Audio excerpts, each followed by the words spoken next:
Well, last night we had a fantastic new type of event.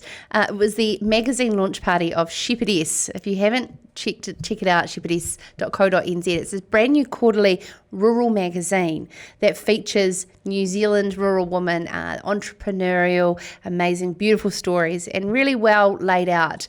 And one of the guests that was a part of that features in the very first edition, and if you watched last night's show, you would have seen the on-farm story, thanks to Global HQ, is Sarah Gilbertson from Waituna West in the Manawatu. And she joins us now on Sarah's Country. Sarah, thank you for taking the time to join us and share your story. How are things going in lockdown with children, farming, and everything else?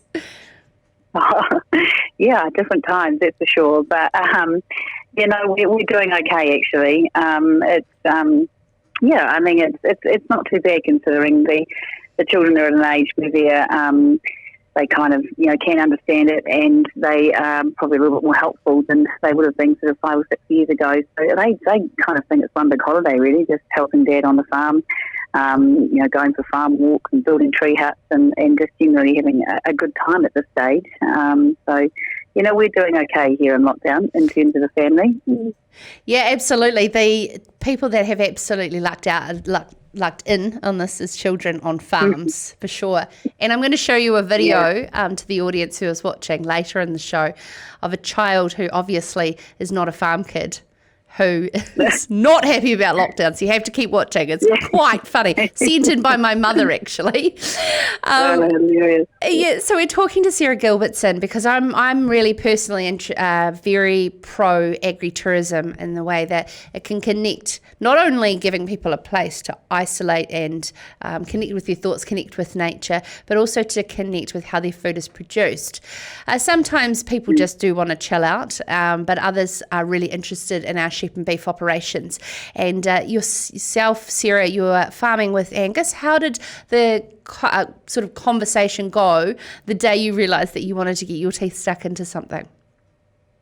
Yeah. Well, I guess you take our journey back sort of 6 years from now. So 7, 8 years ago, really. I guess the business itself has been going for 6 years, but 7.5, 8 years ago, we had come to a point where we'd finished having our family. Well, we decided that we had 3 children under 3 years of age, and we were just sort of discussing a few ideas about what it is I was going to do once the children were, a couple of years older.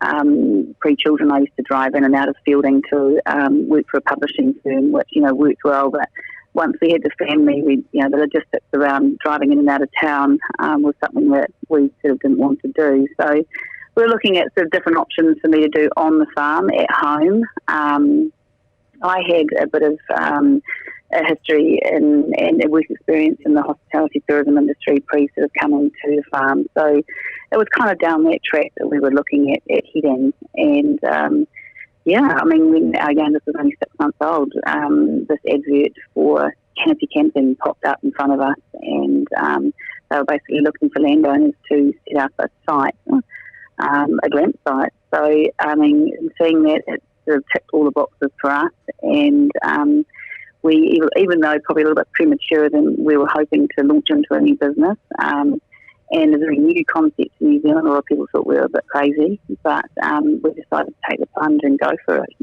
So this is Sarah Gilbertson from Ridgetop Farm Walk and Accommodation. You have obviously got activities for people to do, not just the accommodation? Yeah, in our first year it pretty much was setting up the glamp site, and sort of a couple of years into it, after, even surprised ourselves in terms of how busy it was and how many people kind of embraced the concept.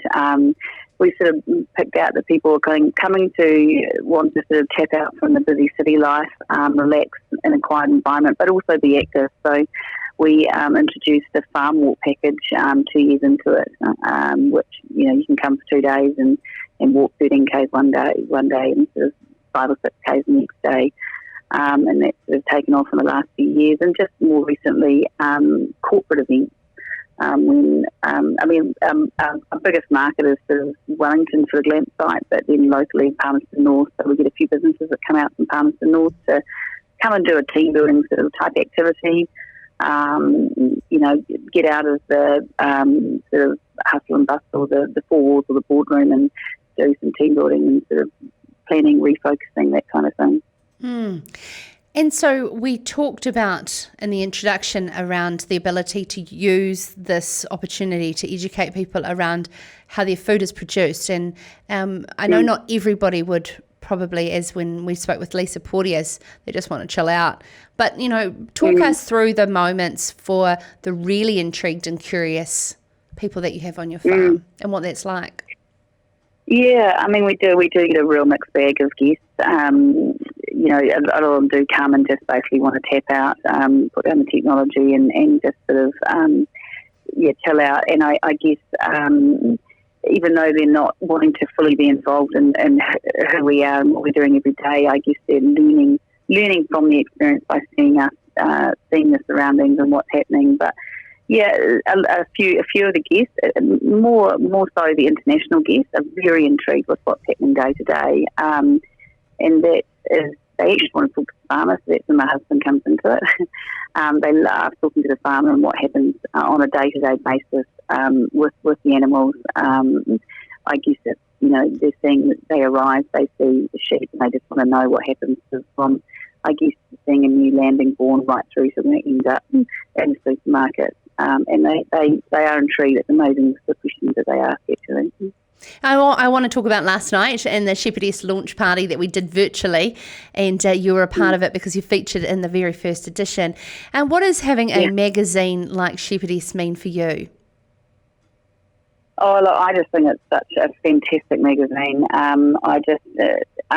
It's, to me, the whole, it's such a credit to Christy and her team in terms of the layout, the photography, the fantastic mix of stories that she's got in there and content. And I think the biggest thing is inspiring people. There's so many different stories in there that inspire other women or people to do things. Just even last night, myself listening to is it Curry from down in Wairika, the photographer. I loved her story around. She had this idea for such a long time, and it wasn't until sadly one of her subjects passed away that kicked her into starting. And I think that's a really inspiring story for so many people that might be sitting on an idea to kickstart it. And then you had Claire down there in the Wairika with the seafood idea. That's fantastic. Delivering fresh seafood within a day from the sea to the restaurants in Wellington. Again, that paddock to plate. Just all very inspiring. I think it's a fantastic magazine and inspires so many people. Very important. Yeah, absolutely. Thank you so much for taking the time to join us. It's Sarah Gilbertson from Ridgetop Farm Walks and Glamping at Waituna West in the Manawatu. An absolutely stunning place where they are, and the gorgeous setup, and is going to make over my list. I'm constantly building this list, so please put the comments below as well, because we're getting up to, it will feature in the next Shepherdess magazine, my top 10 places to isolate after self-isolation, because I tell you what, after this, I'm certainly going to enjoy getting around the country to be able to see and meet and have a cuppa or a vino with these beautiful farming families that have opened up their farms that you wouldn't normally get the chance to. What a great way to support, the old hashtag back your backyard and boost domestic tourism in New Zealand, and of course connect with farmers. We all need to get out of our world and go and check out others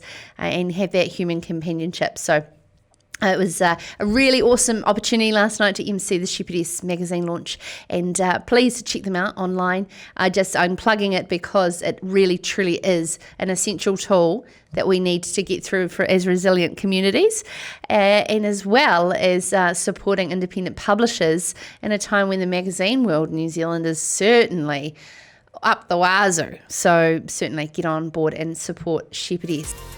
This is Sarah's Country.